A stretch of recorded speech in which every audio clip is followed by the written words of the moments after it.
नमस्कार, जय जोहार गुहार। छत्तीसगढ़ में आप सभी का बहुत स्वागत है। आपके साथ मैं हूं विवेक पांडे। तो राहुल गांधी की भारत जोड़ो यात्रा के बाद अब कांग्रेस हाथ से हाथ जोड़ो अभियान की शुरुआत करने जा रही है, जिसका शुभारंभ 26 जनवरी से किया जाएगा। इस अभियान की जानकारी भी कांग्रेस द्वारा दी गई। शोभा ओझा, जो कि महिला कांग्रेस की राष्ट्रीय अध्यक्ष रह चुकी हैं, उन्होंने जानकारी दी। लेकिन जानकारी देने के बाद केंद्र सरकार पर और बीजेपी पर उन्होंने गंभीर आरोप लगाए और वो कारण बता दिए जिस वजह से भारत जोड़ो यात्रा को निकाला गया और भारत जोड़ो यात्रा में उन मुद्दों को शामिल किया गया। वहीं कांग्रेस की कवायदों पर तंज कसा है पूर्व मुख्यमंत्री रमन सिंह ने। उन्होंने इस अभियानों को चुनावी एजेंडा बताया। तो चलिए अब आपको सुनवाते हैं सिलसिलेवार क्या कुछ कह रहे हैं पक्ष विपक्ष के नेता। पहले वो सुनते हैं। राहुल जी की भारत जोड़ो यात्रा 7 को शुरू हुई थी कन्याकुमारी से। आने वाली 30 जनवरी को इसका समापन कश्मीर में होगा। जहां भारत जोड़ो यात्रा को हमने देखा किस तरह से इतना समर्थन इस भारत जोड़ो यात्रा को पूरे देश में मिला। तो ये एक बहुत ही सफल यात्रा रही। एक देश आज जिस दौर से गुजर रहा है, जो मुद्दे आज देश के सामने हैं, चाहे वो बेरोजगारी का मुद्दा हो, महंगाई का मुद्दा हो, जिस तरह से भारतीय जनता पार्टी और आरएसएस की विचारधारा इस देश को जाति, धर्म, खान पान, वेशभूषा के नाम पे तोड़ना चाहती है, चाहे वो मुद्दा हो, ये तमाम मुद्दों को लेकर आदरणीय राहुल जी इस यात्रा पे निकले थे। हाथ से हाथ जोड़ो अभियान का कार्यक्रम कांग्रेस पार्टी ने दिया है। जो आज देश जिस दौर से गुजर रहा है उसमें महंगाई ने कमर तोड़ के रख दिया है। अब ये चुनाव नजदीक आता जा रहा है तो हाथ से हाथ जोड़ने की बात हो रही है, मगर छत्तीसगढ़ में तो सारे हाथ एक दूसरे के विरोध में चल रहे हैं। अब ये चुनाव नजदीक आता जा रहा है तो हाथ से हाथ जोड़ने की बात हो रही है, मगर छत्तीसगढ़ में तो सारे हाथ एक दूसरे के विरोध में चल रहे हैं। तो दोनों ही नेताओं को आपने सुना और ये सुनने के बाद इतना तो समझ में आता है कि कोई भी पार्टी किसी के भी ऊपर हमला करने से पहले सोचती नहीं है और सियासी तकरार इसी तरह की होती है। चर्चा को शुरू करते हैं। खास मेहमान जुड़ चुके सुरेंद्र वर्मा साहब कांग्रेस पार्टी का पक्ष रखेंगे, देवलाल ठाकुर साहब भारतीय जनता पार्टी का पक्ष रखेंगे और छत्तीसगढ़ के वरिष्ठ पत्रकार उचित शर्मा साहब भी हमारे साथ जुड़ चुके हैं। सभी मेहमानों का बहुत स्वागत है। शर्मा साहब, चर्चा की शुरुआत आपसे। अब जो बात रमन सिंह जी ने कहा, क्या उसमें कुछ दम पाते हैं? 4 साल तो सरकार के पूरे हो चुके हैं, मतलब अब कुछ समय में 5वां भी पूरा ही हो जाएगा, लेकिन जो बात रमन जी कह रहे हैं उसके पीछे कोई तर्क? जी देखिए, ये यात्रा को लेकर रावत जी जो कह रहे हैं, देखिए कोई पार्टी हो, राजनीतिक दल हो, राजनीतिक प्रतिष्ठान हो, संगठन हो, वो अपनी उपलब्धियां दिखाने के लिए, अपनी बात करने के लिए लोगों के पास जाएंगे। इसमें तो कोई दो बात है नहीं। आपका अगर सीधा सवाल ये है कि ये भारत जोड़ो यात्रा, तो हेलो, आवाज आ रही विवेक? जी जी बोलिए। तो वो अपनी जो उपलब्धियां हैं वो लोगों को बताएंगे, केंद्र की जो नाकामियां हैं वो लोगों को बताएंगे। तो निश्चित तौर पे जो राजनीतिक धर्म है वो निभाएगी। अब ये राजनीतिक धर्म भारतीय जनता पार्टी अपनी चाहे तो अपनी निभा सकती है, वो चाहे तो अपनी उनकी नाकामियां, जो वर्तमान सरकार है छत्तीसगढ़ की, उनकी नाकामियां बतानी चाहे तो वो भी यात्रा कर सकती है। तो ये उनका राजनीतिक धर्म है, वो अपनी राजनीतिक धर्म निभा रहे हैं, अपनी ब्रांडिंग कर रहे हैं, ब्लॉक स्तर पे जा रहे हैं, ग्रामीण स्तर पे जा रहे हैं, उसके बाद राज्य में एक समागम कर रहे हैं। तो ये जो हर राजनीतिक दल चुनावी वर्ष में ये सब करते हैं, उनको करना भी चाहिए। वही विपक्ष जो है वो अपनी भूमिका में है। देवलाल ठाकुर जी की जो पार्टी है वो अपनी भूमिका में है। उन्हें तो सवाल करना जरूरी है कि ऐसे कौन से काम हुए हैं जो गिना रहे हैं। तो विपक्ष अपना धर्म निभा रहा है, सत्ता पार्टी अपना पक्ष निभा रही है, मगर बहुत ऐसा नहीं कि सब कुछ खराब है। बहुत अच्छी उपलब्धियां है, भूपेश पर बताने की बहुत अच्छी उपलब्धियां हैं। बहुत कुछ है जो उन्होंने ग्रामीण परिवेश के लिए किया, ग्रामीण इकोनॉमी के लिए किया, ग्रामीण अर्थव्यवस्था के लिए किया है। बहुत सारी उपलब्धियां उनके पास भी, नाकामियां भी है कि ईडी के लगातार छापे है, भ्रष्टाचार है, करप्शन है, सभी भागों में है, शराब को लेके है। तो कई विभाग की नाकामियां भी उनकी आप गिनाई जा सकती है। तो दोनों ही दल जो है अपनी अपनी बातें कर रहा है, लेकिन ये उनको अधिकार है। आप बोले कि यात्रा क्यों कर रहे हैं, इस पर सवाल नहीं खड़े कर सकते आप। ये उनकी एक अपनी उपलब्धियों की खूबसूरती है, उसका नमूना वो गांव जी गांव जी तक ग्रामीण तक पहुंचाने की चेष्टा करेंगे, प्रयास जी करेंगे। चुनावी वर्ष है, कार्यकर्ताओं का वर्ष है, हर कार्यकर्ताओं को मोबिलाइज करेंगे, उनको एक मोटिवेट करेंगे, उनमें ऊर्जा भरेंगे। और ये ऊर्जा भरने का एक तरीका हर एक राजनीतिक दल का है विवेक। ठीक ठीक बिल्कुल। सुरेंद्र वर्मा जी, अब रमन साहब क्या बात कर रहे हैं ये तो हालांकि देवलाल जी से मैं पूछूंगा, लेकिन बहरहाल आप लोग तो कह रहे हैं कि पूरा मतलब देश का अब जो जनमानस है वो धीरे धीरे उसकी भावना भी बदल गई है और राहुल गांधी की यात्रा के साथ सब लोग जुड़ गए हैं। पर दूसरी ओर जब हम बीजेपी से पूछते हैं तो वो कहते हैं कि राहुल गांधी जी की भारत जोड़ो यात्रा से कुछ नहीं होने जाने वाला, मोदी जी की लोकप्रियता के आगे सब कुछ बौना पड़ जाएगा। विवेक जी, लोकप्रियता किस बात की? मोदी सरकार ने विगत 8 वर्षों में यह प्रमाणित किया है कि भारतीय जनता पार्टी केवल झांसे और जुमलों की पार्टी है। आपको याद होगा 100 दिन में महंगाई कम करने का वादा था।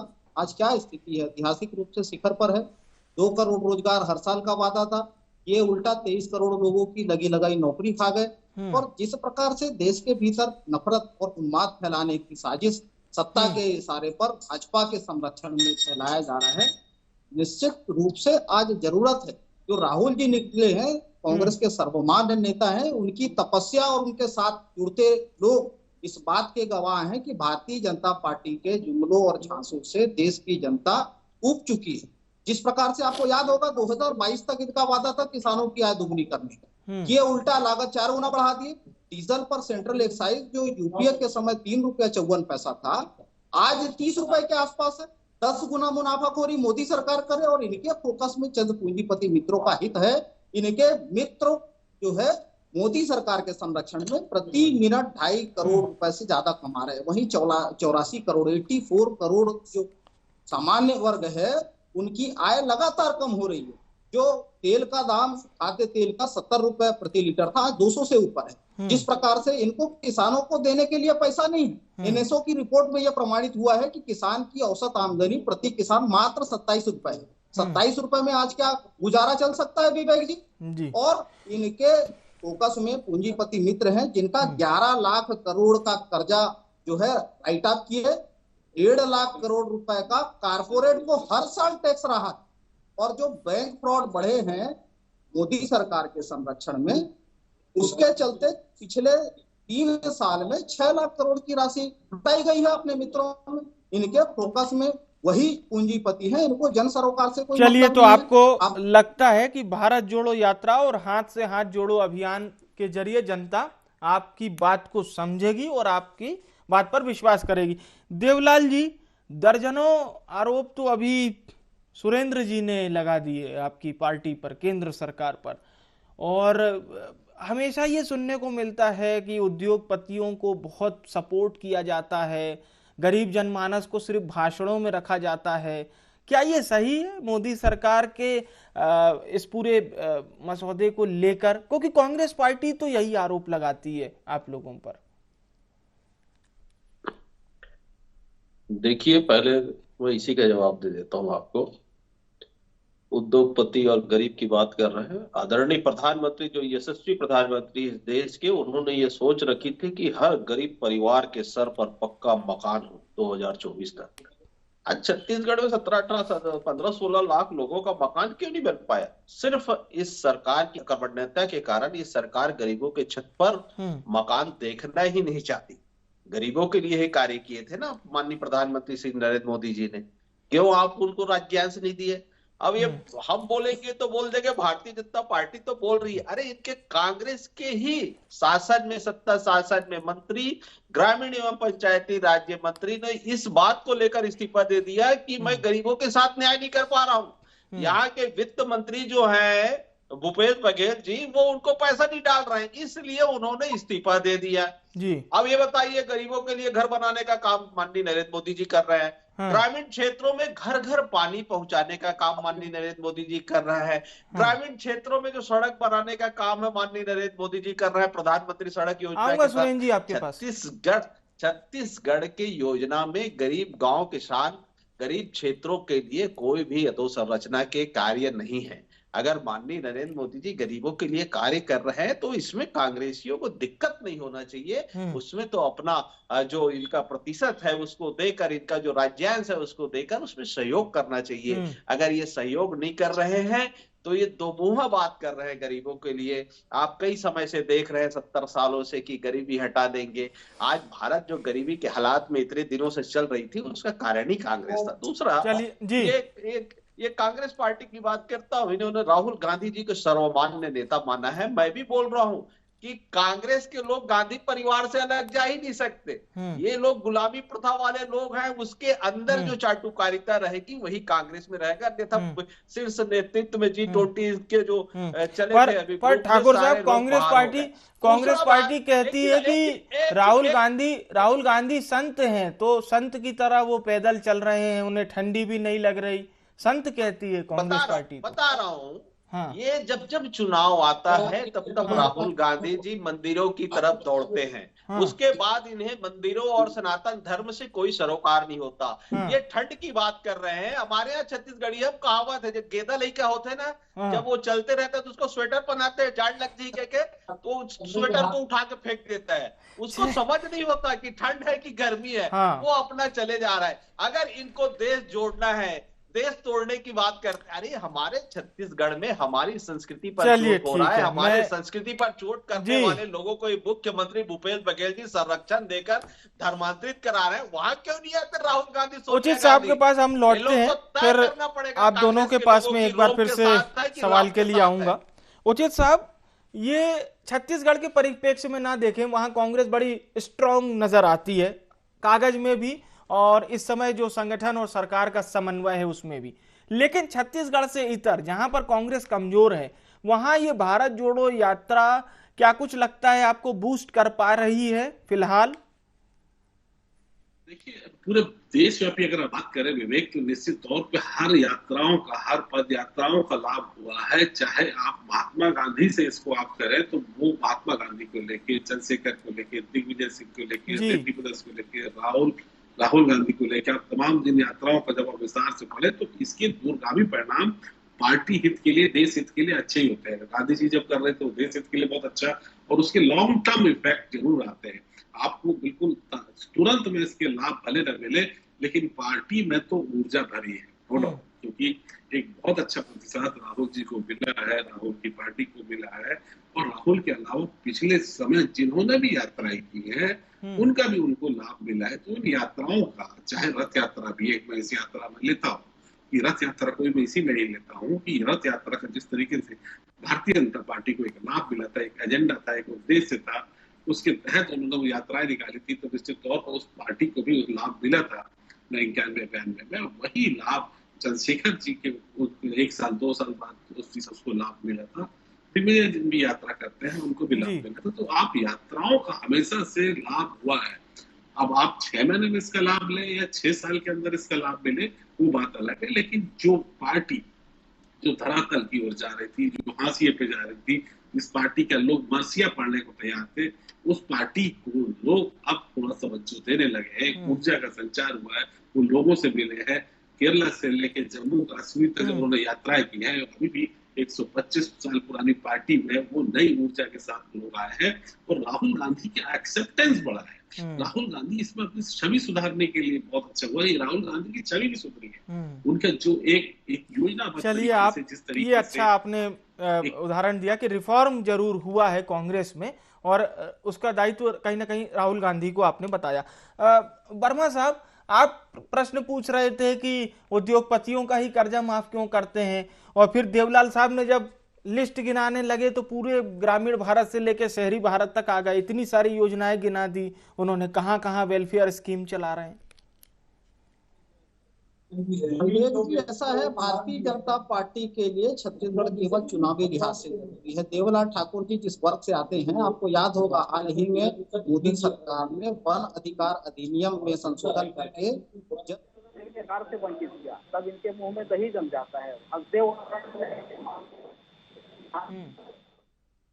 पास करके उस कोल माइनिंग को निरस्त करने का प्रस्ताव भेजा है बकायदा विधानसभा से, आज तक उस पर मौन है। मोदी सरकार में पहली बार देश के भीतर कमर्शियल माइनिंग की अनुमति दी गई, कोल खनन विशुद्ध रूप से केंद्र सूची का विषय। और अभी जैसे देवलाल ठाकुर जी आरोप लगा रहे थे, समय दीजिए, ये भारतीय जनता पार्टी के नेता इसी प्रकार तथ्यहीन बात करते हैं और बेशर्मी से झूठ बोलते हैं। हाल ही में इनके प्रदेश अध्यक्ष अरुण साव का बयान आया था 8,000 पीएम आवास, ये बोल रहे हैं 15 से 16,000 पीएम आवास। आपके माध्यम से स्पष्ट करना चाहूंगा कि 19, 20 और 20, 21 ये 2 साल का विधानसभा में भारसाधक मंत्री मोहम्मद अकबर ने लिखित जवाब में दिया है। ये कान खोल के सुन ले भाजपाई, 19, 20 और 20, 21 2 साल का 3,74,000 आवास बनना था, जिसमें 70% बन गए हैं, बाकी निर्माणाधीन है। और 21, 22 और 22, 23 2 साल में एक भी पीएम आवास छत्तीसगढ़ को स्वीकृत नहीं किया गया है।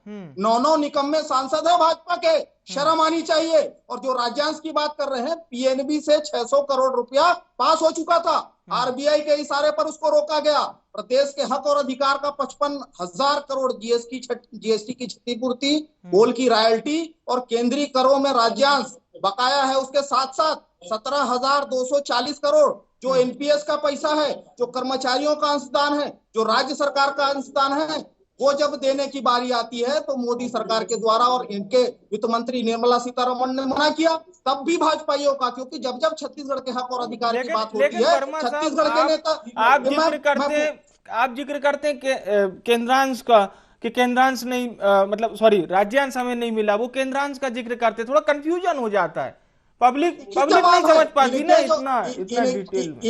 इनके आरोप विवेक जी पूरी तरह काल्पनिक है, झूठ पर आधारित है। मैंने जिन आंकड़ों को बताया वो विधानसभा का लिखित आंकड़ा है, जो गलत नहीं हो सकता। और इसके साथ साथ जिस प्रकार से भुखमरी बढ़ रही है, जिस प्रकार से गरीबी बढ़ रही है, 29 करोड़ गरीब थे, हुआ करते थे, आज इनके रिकॉर्ड में, मैं देवलाल जी से पूछ लेता हूं, 81 करोड़ योजनाएं चलाने के बाद और जो भुखमरी इंडेक्स में उसका फायदा क्यों नहीं मिल रहा? 101वें स्थान पर है। देवलाल जी से पूछते हैं, आप ही का सवाल ले लेते हैं।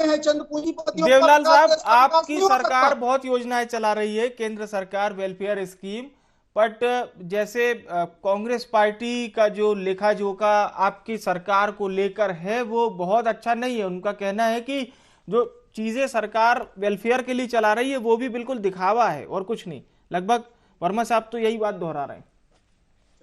देखिए, मैं पहले भी गिना चुका हूँ, सड़क हम बना रहे हैं, पानी हम पहुंचा रहे हैं, लोगों का घर हम बना रहे हैं। और मैं नहीं बोल रहा हूँ, इनका जो ग्रामीण एवं पंचायत मंत्री है, अभी कुछ दिन पहले आपने उनका पत्र भी देखा होगा, और उसमें वर्मा जी आप भी अपनी प्रतिक्रिया दे, सुनना पड़ेगा, आपको सुनना पड़ेगा। वर्मा जी आप भी प्रतिक्रिया दीजिए, आपको सुनना पड़ेगा। अब ये इस तरीके की भाषा का उपयोग करेंगे तो सुनिए, आप जो मैं बोल रहा हूँ उसको सुनिए, तो सुनिए। देवलाल जी अपनी बात रख ले, आपको जिन बातों से आपत्ति हो, जिन बातों से आपको आपत्ति हो, आप खंडन कर दीजिएगा। आप आदिवासियों की बात कर रहे हैं ना, आपका जो मुख्यमंत्री है जो सफेदा लगाकर इस राज्य में राजनीति में आया है, वो आदिवासियों का आरक्षण में सफेदा लगा दिया, इतने पर भी वो नहीं रुके। और आज हमारा आरक्षण छीनने के बाद अब वो लोग हमारी संस्कृति छीनने पर आना है। इस प्रदेश के लोगों को, कांग्रेस पार्टी के लोगों को सोचना है कि इस प्रदेश में आदिवासियों को। चलिए ठीक है, चर्चा अब हमारी दूसरे विषय की ओर पहुंच रही है।